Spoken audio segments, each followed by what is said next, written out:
ভারতের একটা সন্তানের নাম শিব শক্তি স্বরূপজি অক্সফোর্ড বিশ্ববিদ্যালয়ের থেকে অনেকগুলো ডিগ্রি নিল।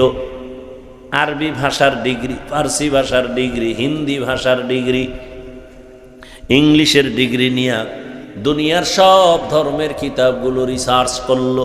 তাওরাত, জবুর, ইঞ্জিল, ত্রিপিটক, বেদ, মহাভারত, জেন্দাবেস্তা, দীঘানিকা, কোরআন রিসার্চ করার জন্য যখন চিন্তা করলো সব শেষ। কিন্তু সব ধর্মের মধ্যে ইসলামের একটা গোপন তথ্য পাওয়া যায়। মহাভারত হিন্দুদের কিতাব, রামায়ণ হিন্দুদের কিতাব, এগুলোর মধ্যে ইসলামের পূর্বাভাস।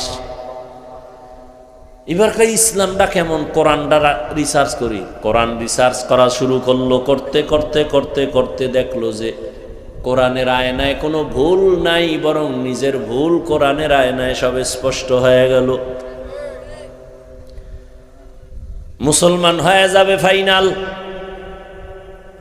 অন্তর রেডি হয়ে গেছে, মুসলমান হবে, ঘোষণাটা এখনো দেয় নাই। রাতের বেলা ঘুমে গেছে, স্ত্রীও ওই লাইনে, স্ত্রী আর এক রুমে ঘুমায়। রাতের গভীরে হঠাৎ তাকায়া দেখে ঘুমের মধ্যে গোলাপ ফুলের উপরে দাঁড়ানো, পাগড়ি পরিহিত পৃথিবীর শ্রেষ্ঠ ব্যক্তি রহমতের নবী হাজির। হাতটা বাড়ায় খায়, এই বান্দা হাতটা সামনে দেও। শিব শক্তি বলে, আমি হাতটা দিলাম, আমার হাতটা রসুল ধইরা কয় কালেমা পড়। আমি জবানে কালেমা পড়তেছি, হঠাৎ চোখ খুইলে গেছে। চোখটা খুইলেই দেখি আমার জবানে কালেমা এখনো চলতেছে।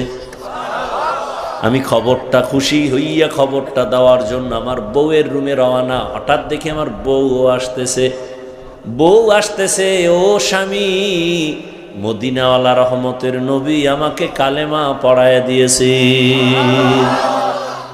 ইমামুল আউয়ালিন আল আখিরিন বহরে সাদকা রাহমাতাল লিল আলামিন সাইয়্যিদুল কাউনাইন খাতমুল মুরসালিন আখির আমদ বুদে ফখরুল আউয়ালিন শুদ্ধ ওজুদাস রাহমাতাল লিল আলামিন মসজিদে উ শুদ্ধ হামারো এ জমিন।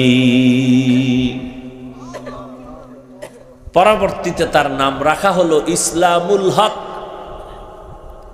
এরশাদ সাহেব যখন আমগো দেশের প্রেসিডেন্ট, তখন সেই সন্তান ইসলামুল হক বাংলাদেশে আসছে। ভারতে এমন জোরে চাপ দিছে, দেশে থাকতে পারে নাই, মাটির তলে নিয়ে গেছে। তিনি একটা বই লেখছিল, আমি কেন মুসলমান হইলাম।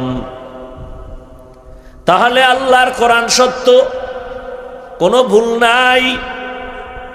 আল্লাহ তো চ্যালেঞ্জ দিয়ে দিছেন, ১৫০০ বছর হয়ে গেল কেউ চ্যালেঞ্জ গ্রহণ করে নাই। ও আমার যুবক বাবারা, বৃদ্ধ বাবাজিরা, পর্দার আড়ালের মা বোনেরা, আল্লাহর কোরআন যেমন সত্য, ভেতরে যত কথা আছে তাও। যুবকেরা কথা ক, বল, কোরআন শরীফের মধ্যে জান্নাতের বয়ান আসেনি? কোরআন শরীফের মধ্যে জাহান্নামের বয়ান আসেনি? এগুলো মিথ্যা।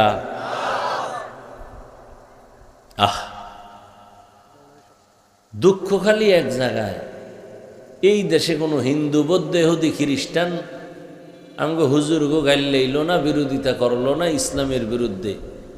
ইসলামটারে ১২টা বাজাইছে মোনাফেক মুসলমানের।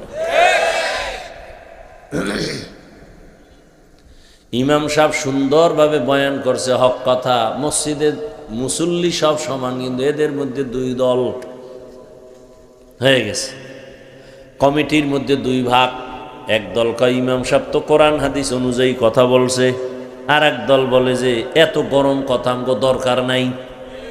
দুই দল হয়ে গেছে, মুসল্লিও দুই ভাগ। বড় কঠিন হালাত। আল্লাহ শফাত করলেন,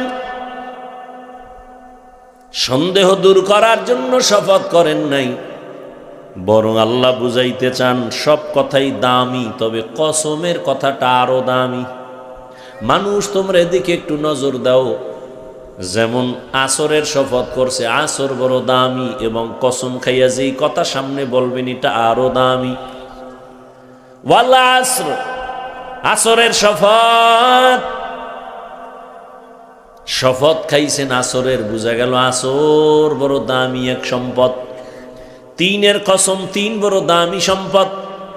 জৈতুনের কসম খেয়েছেন আমার আল্লাহ, জৈতুন বড় দামি সম্পদ। আসমানের কসম খাইছেন, আসমান বড় দামি সম্পদ। জমিনের কসম খেয়েছেন আল্লাহ, জমিন বড় দামি সম্পদ। রাতের কসম খেয়েছেন, রাত বড় দামি সম্পদ। কেমন দামি? কয় বান্দা দুনিয়াতে মানুষ সুস্থ থাকার জন্য কত কিছুই না করে। সারা দুনিয়ার চিকিৎসা বিজ্ঞানীরা এক প্ল্যাটফর্মে শেষ ঘোষণা দিয়েছেন, মানুষের সুস্থতার জন্য বিনা টাকায় ফ্রি এক মহা ঔষধ আল্লাহ দিছে, তার নাম হলো রাতের ঘুম। সারা দুনিয়ার বেদিন বেঈমানেরা আল্লাহর সাথে পাল্লা দিছে, ক্ষতি হয় হোক, কিন্তু পাল্লা দিয়া পিছে যাব না। নমরুদ্দা পাল্লা দিছে, আল্লাহর এই গুলি করে মেরে ফেলবো। কিন্তু নমরুদ্দা স্বপ্ন দেখে ঘুমের ভিতরে আগুন আগুন, পুরা জ্বালায় ফেলাইছে। আর বাবেল শহর ইরাকের, ঘুম থেকে একটা চিৎকার দিয়ে উঠা গণকেরে ডাকছে, দিকে তাড়াতাড়ি অজির টজির ডাইকা কয় আমার অবস্থা খারাপ। কি কয়? ঘুমের মধ্যে আগুন দেখছি, ব্যাখ্যা কর। হ্যাঁ শুনো শুনো, তুমি না আল্লাহরে মারতে চাও, এত টেনশন কেন? কয় শোনো, তুমি যে আগুন দেখছো, এটা আগুন হবে একটা ছেলে, আগুন হইয়া আসবে তোমার এই বাবেল শহরের, তোমার সব অস্তিত্ব বিলীন করে দেবে ওই ছেলে। ভবিষ্যৎ ছেলের নাম হবে ইব্রাহিম। নমরুদ কয় ছেলে আইছে? কয় না। কই? আইব। মায়ের গর্ভে ঢুকছে? কয় না, ঢুকে নাই। এখনই বন্ধ করতে হইব। আজরের ডাক দিয়ে কয় ডাইরেক্টরির জিম্মাদারি দিলাম, স্বামী আর স্ত্রী এক জায়গায় ঘুমাইতে দিবা না, জন্ম নিয়ন্ত্রণ করো। পৃথিবীর ইতিহাসে জন্ম নিয়ন্ত্রণের মূল হোতা নমরুদ। এই ইতিহাস আপনার খবর আছে? পৃথিবীর ইতিহাসে জন্ম নিয়ন্ত্রণের প্রথম ব্যক্তিকে নমরুদ্দা। আর এই জন্ম নিয়ন্ত্রণের ডাইরেক্টরকে ইব্রাহিম নবীর বাবা আজর। জন্ম নিয়ন্ত্রণ ইসলামে হারাম। এরপরে বাঙালি চালাক কিছু বাঙালি আছে, এগো জিগেই তো একটু বলেন তো, যারা চালাক বেশি আমগো হুজুর গো মাইপা ফালান মিনিটে মিনিটে, আপনার বুদ্ধি কদ্দুর একটু দেখি তো, বলেন তো এই জন্ম নিয়ন্ত্রণের মূল মাকসাদ কি? এও আপনাদের খবর নাই, শুনেন। দুই স্লোগানে জন্ম নিয়ন্ত্রণ করতে চায় গোটা দুনিয়াতে। এই স্লোগান, এই বড়ি মুড়ি খাওয়ায় স্লোগান দুইটা। কি? লোক বেশি হইলে থাকবো কই, খাবে কি? এই স্লোগান এই দুইটা। এই স্লোগানটা যে দেশে, ওর মরা দরকার না, যে আমিও তো একটা মানুষ, বোঝা, আমি আগে মরি। আমি মইরা গিয়া কই তোরাও মর, মানুষ কমা, আমি মইরা গিয়া কমলাম। কিন্তু ওই বেঈমান মরে নাই, মরছেও এমনি ইচ্ছা করে মরে নাই। জন্ম নিয়ন্ত্রণের মূল সমস্যা দুইটা, থাকবে কই, এত লোক হইলে খাবে কি। এইবার জন্ম নিয়ন্ত্রণের জন্য বড়ি সাপ্লাই দিছে, দিয়া বাংলাদেশেও দিছে। এবার আমাকে একটু হিসাব দেন তো, বাংলাদেশে জন্ম নিয়ন্ত্রণের বড়ি খাওয়ার পর 10 বছর আগের হিসাবে আর এখন হিসাবে কি পরিমাণ মানুষ কমছে? তা বড়ি কই?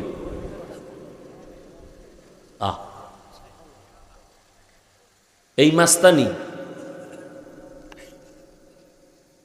কি যুবকেরা, 10 বছর আগের তুলনায় জনসংখ্যা সোনার বাংলায় কম না বেশি? তো জন্ম নিয়ন্ত্রণের বড়ি খেয়ে কল্লা কি? এবার আর এক চালাকে জবাব দিবে, কয় আমরা বাড়াইছি, হুজুরেরা বাড়াইছে। এই ময়দানে দেখেন তো, হুজুরের চেয়ে অন্য মানুষ বেশি না? সারা বাংলাদেশে হুজুরদের থেকে লোক অনেক বেশি। হুজুরেরা তো বাড়াবে, মূল বিষয়টা কি? বাড়ানো কমানোর চাবি তো মালিকের হাতে।